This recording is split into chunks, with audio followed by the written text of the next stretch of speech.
Welcome and thank you for joining us. This is Wellness and Nutrition with Dr. Markovic. In today's video, we're going to be talking about sodium. Now, sodium is something we all know that is plentiful in a lot of amount of our foods, but there's a lot of misconceptions about sodium that I think we need to definitely talk about. So sodium can be broken down into two major things that are going to be important in terms of why do we use salt to begin with. So the first one that we all know that we use it most of the time is flavor. That's the major reason why we use salt for a lot of those things, because no one would like to have something that tastes completely bland. Nothing worse than a boiled piece of chicken that doesn't taste like anything, as much as you want it to have a little bit of flavor. However, the major thing that most manufacturers might actually use sodium for is to preserve.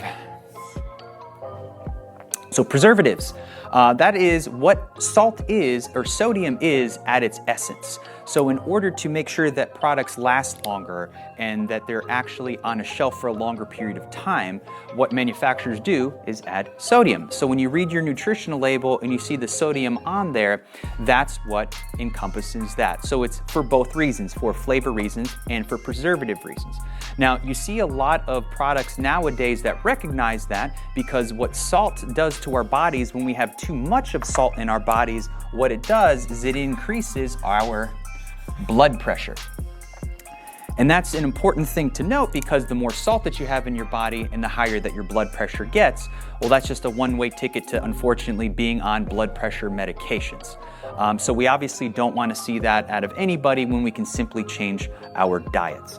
Now, luckily nowadays, with those manufacturers recognizing that, there are low sodium versions of most products that are available. You can see that with cold cuts, you can see that with breads, you can see that with cheeses, you can see that with a multitude of other products that they have low sodium versions. Because typically in the whole body, you have to think that where salt goes, water will follow. That's why sometimes when we have too much salt in our bodies, we can feel very bloated, or we can feel like our legs are getting swollen, or all of those types of things. We won't get into necessarily the nitty-gritty detail on the medical side of how that occurs, but just want people to realize that you want to limit that sodium level to pretty much right around 2 grams. Most diets, and I say 2 grams, assuming that most people will try to probably do a little bit more than that and go for 3 grams or more, but the more salt that we have in that diet, that is actually going to be more of a detriment to you, so you really want to try to shoot for 2 grams, so if you do a little bit over that, it's not as big of a deal, rather than shooting for 3 and going much over that. Now, in terms of sodium, one of the other important components to note is that there really is not a difference amongst salt products. So if you're talking about Himalayan salt or sea salt or garlic salt or any other salt, salt is salt is salt.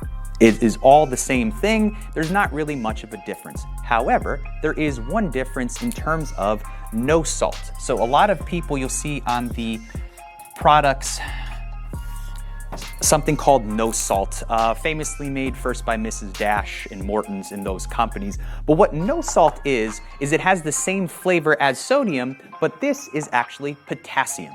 So it is not sodium, it will not increase pressures, it will not give you the same effects that salt will, but it will give you all of the flavor. So using something like no salt would be a really easy pivot for something to use to still give you that level of flavor. But keep in mind that sodium, again, is used for a lot of preservatives. So, for example, if you have a product that comes in a can, it is filled with sodium in order to preserve that can so it does not spoil. Now, no matter how much you rinse that can out in that faucet, like we've all tried to do, it will not necessarily get that salt content to decrease. You're still gonna get it in your foods. So an easy pivot for that would be probably getting that same product, but in a frozen variety as opposed to a can. In frozen, it doesn't necessarily need to have salt in that to freeze. In fact, if it had way too much salt, it'd have difficulty freezing, in the same reason why we don't see our oceans freeze on a regular basis. So sodium content, make sure you keep that down. Make sure you not have too much in salt with those types of things, because it is, again, there not only for flavor, but preservatives. And the last thing I'll leave you here with the salt is in terms of breads.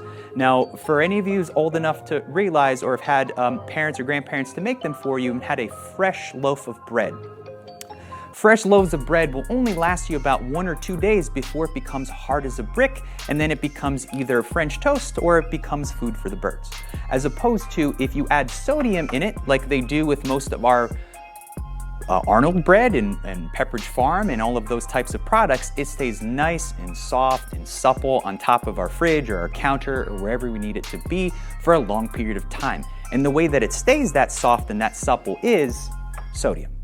So be very careful about the amount that you consume. Always read that label like we talked about in our previous videos. That label will show you that salt content. Generally speaking, you want to have salt under about, again, 2 grams for the day. So relatively try not to have a product that has too much more than about 300 milligrams. So 2 grams or 2,000 milligrams per day. And that concludes today's video. This is Wellness and Nutrition with Dr. Markovic. And as always, be well and be well to each other.